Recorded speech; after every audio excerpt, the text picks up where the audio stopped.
ازيكم يا جدعان عاملين ايه؟ النهارده هنتكلم على صفقة زيزو. أحمد سيد زيزو انتقل إلى نادي الأهلي من الزمالك للأهلي. طبعا أنا عن نفسي مش متوقع إن زيزو يعملها، كل الزملكاوية مش مصدقين إن زيزو يروح الأهلي، بس يا جدعان زي ما إمام عاشور راح وبن شرقي راح، طبيعي الناس كلها هتروح، ويعتبر نص لعيبة الزمالك راحوا إلى نادي الأهلي. فأنا هجيب لكم يا جدعان فيديو على الصفحة الرسمية بتاع الأهلي ونسمعه مع بعض ونشوفه مع بعض. يلا بينا يلا بينا، بس أنت اعمل لايك واشترك في القناة وفعل الجرس، ومعاكم عبد نينجا، ويلا بينا.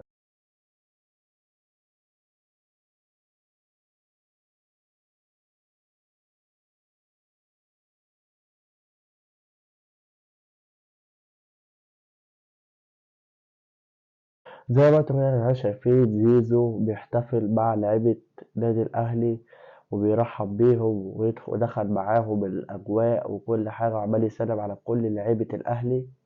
خلاص بقى واحد منهم وانضم معاهم، وخلاص ومضى عقد مع نادي الأهلي، وإن شاء الله هيلعب الماتش القادم زيزو مع نادي الأهلي.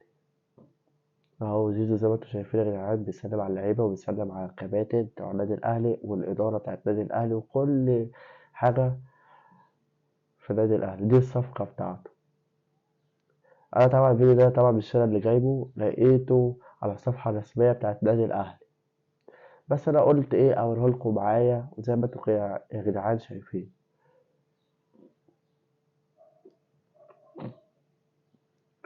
بس انت اعمل لايك يا جدعان، اعملوا لايك واشتركوا في القناة كده وانتوا شايفين معايا كده. وبن شرقي أهو.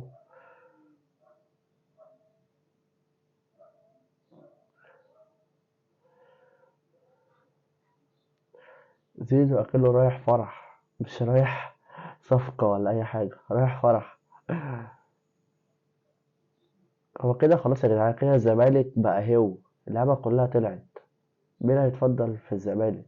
وغير كده برضه يا جدعان خلاص شيكابالا برضه هيعتزل السنة الجاية. أنا طبعا انتوا مستغربين أنا بدافع عليه على نادي الزمالك عشان أنا زملكاوي.